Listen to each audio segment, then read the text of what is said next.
সবাইকে আন্তরিক শুভেচ্ছা। আশা করি আপনারা সকলেই ভালো আছেন।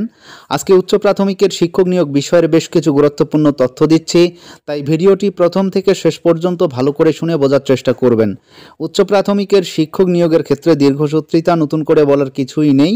এর আগের যে হিয়ারিং হয়েছিল সেই হিয়ারিং সম্পর্কে হয়তো অনেকেই অবগত হয়েছেন। সেখানে ভার্চুয়ালি কিন্তু হিয়ারিং হয়েছিল, যার কারণে সেখানে নেট প্রবলেমও দেখা দিয়েছে বলে আমরা শুনতে পেরেছিলাম। সেখানে বিশেষ তথ্য ফুটে ওঠার মধ্যে সিট আপডেট নিয়ে দু একটি কথা হয়েছে।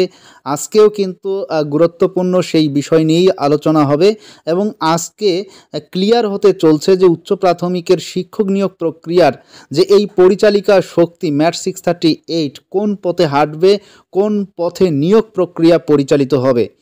আপনারা সকলেই জানেন যে উচ্চ প্রাথমিকের এই ম্যাট 638 মামলার উপর নির্ভর করেই কিন্তু বেশ কিছু প্রার্থী তারা কাউন্সেলিং পর্ব সম্পন্ন করেছেন এবং এখনও পর্যন্ত বেশ কিছু প্রার্থী কাউন্সেলিংয়ের অপেক্ষায় রয়েছেন এবং আরও অনেক প্রার্থী তারা গ্যাজেটকে মান্যতা দিয়ে সিট আপডেটের অপেক্ষায় রয়েছেন। তো সেই বিষয়গুলো আজকে কিন্তু মহামান্য কলকাতা হাইকোর্টে উত্থাপিত হবে। আপনারা সকলেই জানেন যে ডিভিশন বেঞ্চের কোর্ট নাম্বার 8-এ বিচারপতি সৌমেন সেন এবং উদয় কুমার স্যারের এজলাসেই কিন্তু আজকের ম্যাট 638 হিয়ারিং হতে চলছে। দুপুর 2টোর পর এই হিয়ারিং পর্ব শুরু হবে। ইতিমধ্যে আপনারা জানেন যে সিট আপডেটের ব্যাপার নিয়ে অনেক বিষয় হয়েছে, অনেকেই কিন্তু জেলে গিয়েছিলেন এবং তারপর সেই 59 জন প্রার্থী মুক্তি পেয়েছেন।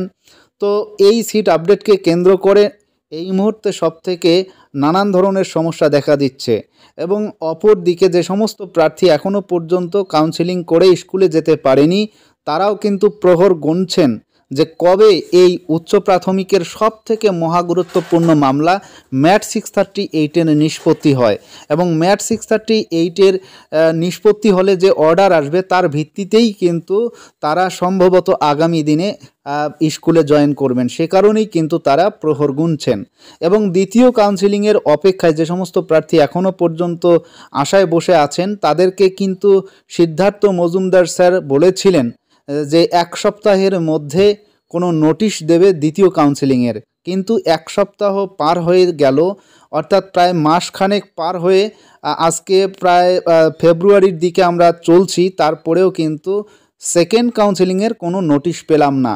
সে কারণেই আমরাও এখনও পর্যন্ত আশাবাদী যে সেকেন্ড কাউন্সেলিং হবে এবং আগামী দিনে সিট আপডেটও হবে। কতটা শূন্যপদ আপডেট হবে তা নিয়ে কিন্তু আমরা এর আগে বহু ধরনের সমীক্ষা দিয়েছি। যখন যে ধরনের খবর এসেছিল তখন কিন্তু সে ধরনের বিষয়টা আপনাদের সঙ্গে শেয়ার করার চেষ্টা করেছিলাম।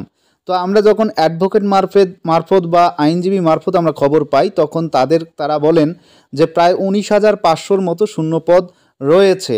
তারপর প্রমাণস্বরূপ যতটুকু তারা বলেন যে 10,109টি।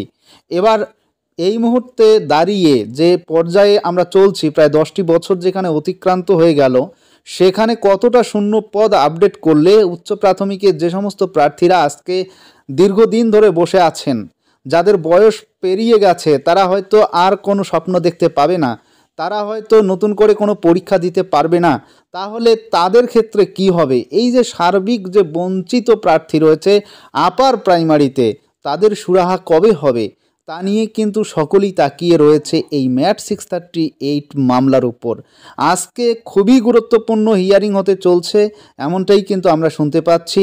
সেটা আজকে ভার্চুয়ালি না হওয়ারই কথা, আমরা যতটুকু শুনতে পাচ্ছি আজকে কিন্তু সশরীরে হিয়ারিং হবে এমনটাই আমরা শুনতে পাচ্ছি। সুতরাং আমরা অপেক্ষা করব, দেখি দুপুর 2টোর পর যদি হিয়ারিং শুরু হয় সেখানে কি বিষয়ে ফুটে আসে, অবশ্যই সেই বিষয়ে রাত্রিবেলায় আপনাদের আপডেট দেওয়ার চেষ্টা করব। তো আজকের ভিডিও এ পর্যন্তই। সকলেই ভালো থাকবেন, সুস্থ থাকবেন। ধন্যবাদ।